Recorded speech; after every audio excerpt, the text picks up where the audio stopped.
Di Marketplace kali ini kami sudah terhubung dengan Mas Raka Juniko, Research Analyst MNC Sekuritas. Selamat pagi Mas Raka.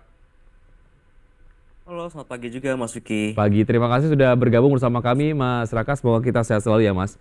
Ini bicara mengenai pergerakan dari Bursa Amerika Serikat, walaupun kemudian The Fed menunjukkan gestur lebih dovish gitu, dan kemudian market sempat menyambut positif, tapi kalau kita lihat data penutupan hingga dini hari tadi kompak melemah begitu ya, cukup berbeda dengan zona euro yang nampaknya kompak ditutup menguat begitu. Analisis Anda seperti apa dan apa yang sebetulnya menyebabkan Bursa Amerika ditutup melemah dini hari tadi? Oke, baik Mas Vicky. Memang kalau kita lihat pada penutupan, pada pembukaan awal dari bursa US, ini sebenarnya sempat menguat ya, dipimpin oleh saham-saham yang ada di Nasdaq. Namun kalau kita lihat di mana auction treasury untuk US kemarin ini nilainya ataupun demand-nya ini sempat melemah, sehingga hal seperti ini memicu penguatan dari USD yield ke level 3%-an lebih ya. Sehingga hal seperti ini turut menjadi penekan bagi saham-saham yang ada pada Wall Street, begitu Mas. Mhm. Lalu bagaimana dengan ekspektasi bahwa The Fed sendiri akan melakukan pemangkasan suku bunga yang lebih besar jika kemudian dibandingkan dengan secara kumulatif mereka melakukan pemotongan suku bunga di tahun 2023. 2024 ini katanya akan lebih tinggi begitu pemotongannya.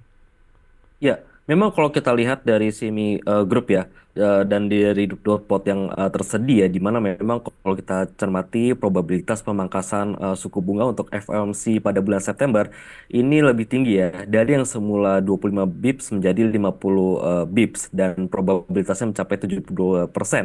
Itu untuk bulan September, dan untuk bulan Novembernya itu bisa turun lagi 25 bips, dan di bulan Desember juga bisa turun 25 bips. Artinya nampaknya untuk tahun ini ada potensi pemangkasan sebesar 100 bips, sehingga hal seperti ini tentunya akan menjadi salah satu katalis positif ya. Namun perlu dicermati secara historikal, di mana biasanya penurunan dari suku bunga ini tidak langsung terprice in terhadap harga saham. Artinya nampaknya untuk investor ketika ingin melakukan ataupun menyambut katalis positif dari penurunan suku bunga, dia agar diharapkan ketika suku bunganya ini telah mencapai level lowernya ya, baru di situ aset-aset seperti saham yang dengan risiko yang cukup ada, ini baru bisa terapresiasi.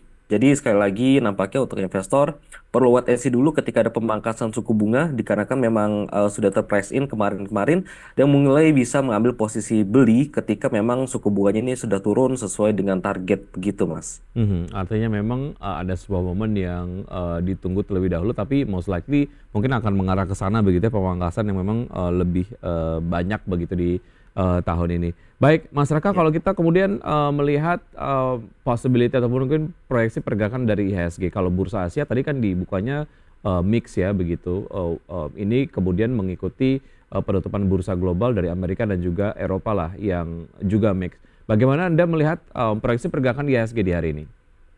Oke, baik. Memang kalau kita lihat pergerakan ISG ini sudah cukup diapresiasi oleh pasar ya, di mana kemarin growth-nya ini cukup signifikan 1%. Namun kalau kita lihat secara teknikal, saat ini posisi ISG kami perkirakan sudah berakhir di wave B dalam kurung dari wave 2, wave 2-nya. Sehingga penguatannya ini sudah kami pandang relatif terbatas dan cenderung untuk rawan berbalik koreksi untuk membentuk wave C dalam kotak dari wave 2-nya. Maka kami melihat potensi SG ini penguatannya ini cenderung relatif terbatas, dan memang lebih cenderung untuk melakukan koreksi ya. Dan untuk level support ataupun resisten kami tetapkan untuk supportnya ada di 7.023, dan resistennya ada di 7.249. Dan memang kalau kita lihat dari segi sentimen itu sendiri, di mana bursa Asia ini meskipun Bank of Japan ini sudah memulai dovish statementnya ya. Namun kita lihat pada pembukaan pagi ini nampaknya spekulasi pasar ini masih overshadow, dan juga hal seperti ini kembali mengungkit spekulasi yang terjadi ke depannya, sehingga nampaknya hal seperti ini akan menjadi salah satu hal yang akan dicermati oleh para investor, begitu Mas. Artinya mungkin IHSG akan berlangsung sideways saja atau ada ruang untuk penguatan, Mas Raka? Oke, menurut saya untuk penguatan ISG pada minggu ini sudah relatif terbatas ya, Mas. Hmm. Dan memang kalau kita lihat juga performance-nya di bulan Agustus, itu memang secara 10 tahun terakhir ini memang growth-nya positif. Namun kita lihat start ISG pada Agustus itu kan, kalau tidak salah di 7.325 ya. maka nampaknya harusnya pada bulan Agustus akhir itu levelnya harus lebih tinggi, sehingga nampaknya untuk dari pasar ini akan cenderung untuk terkoreksi dan akhirnya nanti bisa dilakukan pembelian ya mungkin di pertengahan Agustus hingga nantinya pada akhir Agustus ini bisa ada bullish dan bisa break dari level 7.325-nya begitu Mas. Baik, secara sentimen mungkin yang nampaknya akan menjadi penopang menurut Anda selain kemudian kepastian yang lebih pasti begitu ya terkait dengan pemangkasan suku bunga di Amerika Serikat, apalagi yang nampaknya mungkin ini menjadi penopang dari proyeksi penguatan nanti di akhir Agustus dari proyeksi Anda. Oke baik. Untuk statementnya kalau kita lihat ini masih seputar dari Bank of Japan ya. Hmm, Karena saat ini memang pasar masih menunggu keputusannya. Karena pada saat kemarin ini emang unexpectedly Bank of Japan ini menaikkan suku bunga short termnya ya dari 0,1% menjadi 0,25%. Dan di situ ada gray area di mana mereka nampaknya ingin terus menaikkan suku bunganya dikarenakan memang mengatasi dari devaluasi atas yen-nya.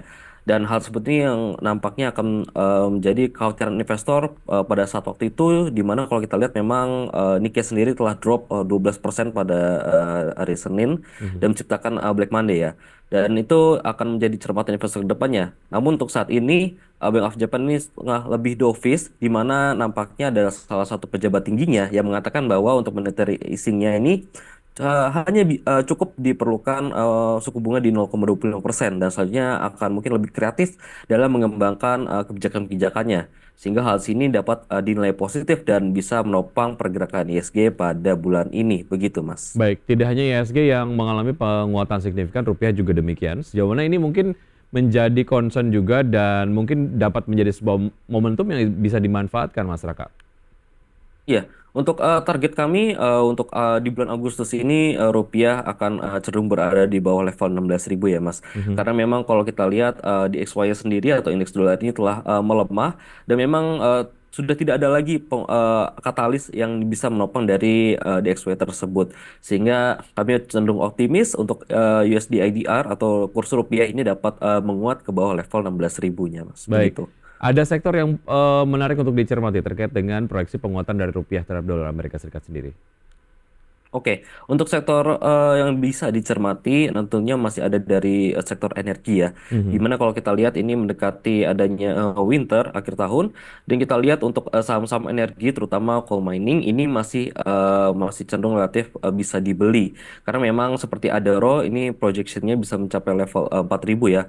Ditambah lagi memang namun ada satu hal yang perlu dicermati di mana katalis untuk batu bara ini memang lebih cenderung masih berasal dari China. Namun kalau kita lihat dari based on data, di mana demand dari batu bara ini cenderung dikuasain saat ini dari India, sehingga nampaknya India akan meng-offset indikator yang ada di China sebagai barometernya yang sebelumnya, dan tentunya hal ini akan berdampak positif terhadap saham-saham energi, terutama potensi dari rally yang ada di akhir tahun begitu, Mas. Ya, untuk saham berbasis komoditas dan juga berbasis ekspor, penguatan nilai tukar rupiah terhadap dolar Amerika Serikat ini menjadi satu hal yang menarik untuk bisa dimanfaatkan momentumnya begitu ya. Ya. Baik, kalau kita bicara mengenai pergerakan sektoral sendiri, tentu saja seluruh indeks sektoral ini menguat. Apakah ini kemudian mengindikasikan sinyal optimisme dari investor global yang kembali ke pasar modal di Indonesia atau seperti apa, Mas Raka? Oke, kalau menurut saya penguatan kemarin ini hanya sebatas rebound ya, technical rebound yang Mhm. terjadi pasca hampir pelemahan sebesar 4,2% di hari Senin ya. Meskipun juga kalau kita lihat memang secara year to date ini foreign inflow-nya positif, namun masih kecil sebesar 42 miliar. Dan kami melihat belum adanya katalis positif yang dapat menopang ISG untuk melaju lebih kencang. Artinya ketika sinyal optimis investor di level saat ini di level 7.200 ini baru sebatas offsetnya ini hanya rendah ya. Palingan tidak hanya ke 7.300 ataupun ke 7.350. Nampaknya hal ini jadi untuk indeks sektoral yang menguat secara kompak kemarin ini hanya sebatas technical rebound yang terjadi seiring dengan pelemahan yang terjadi pada Senin. Karena Baik. memang katalisnya ini masih cenderung untuk terbatas ya Mas begitu. Baik, sektor barang baku ini sempat memimpin penguatan dengan TPIA melaju kencang dan sempat new ATH begitu ya. Anda melihat secara teknikal seperti apa untuk TPIA sendiri?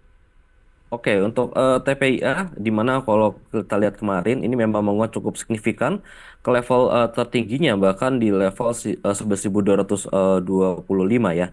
Namun sempat ada aksi jual pada saat akhir perdagangan, maka kami melihat secara teknikal selama nantinya TPIA ini masih mampu mempertahankan level psikologis di level 10.000 ataupun 10.125, maka selanjutnya TPIA berpotensi kembali untuk menguat hingga menguji area resisten yang dibentuk pada high kemarin di level 11.225.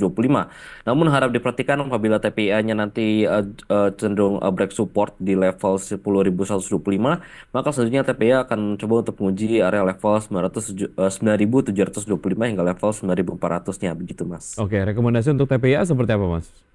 Oke, untuk TPR rekomendasinya secara teknikal ini masih untuk cenderung buy on weakness terlebih dahulu, Mhm. dan harap diperhatikan level support ataupun stop loss yang tadi diberikan ya di level psikologis di level 10 ribuan begitu, Mas. Oke, secara fundamental juga ada satu hal yang menarik terkait dengan dipengaruhi oleh sentimen atas pembelian aset Shell Singapura yang diperkirakan akan meningkatkan kinerja ke depan untuk TPIA. Seperti apa, Mas, analisisnya? Ya memang kalau kita lihat pada kuartal 1 kemarin ini TPA sempat menjalin joint venture dengan Glencore Asia Holdings ya, di mana hal ini memang diekspektasikan akan meningkatkan katalog produk karena banyaknya produk yang bisa ditawarkan terhadap pasar. Dan memang kalau kita lihat perusahaan GV antara TPA dan juga Glencore ini diekspektasikan dapat catering untuk kilang minyak, yang dimana ada potensi sekitar 237.000 barel per day. Dan juga kalau kita lihat ada ethylene crackernya sebesar 1,1 juta metric ton, sehingga potensi pendapatan kalau secara historical ini bisa ada di 8 sampai 10 miliar US dollar. Dengan begitu nampaknya hal ini akan menjadi buffer bagi TPA, di mana kalau kita lihat pada tahun 2021, 2022 dan 2022, 2023 dan hingga saat ini memang bottom line-nya ini masih cenderung merugi. Namun nampaknya hal positif tersebut ini baru bisa dimanfaatkan oleh TPIA dalam jangka panjangnya ya, tidak secara short term begitu, Mas. Baik, oke. Mas Raka, kita tahan sejenak. Kita kemudian belum membahas seperti saham-saham pilihan di pagi hari ini yang Anda rekomendasikan.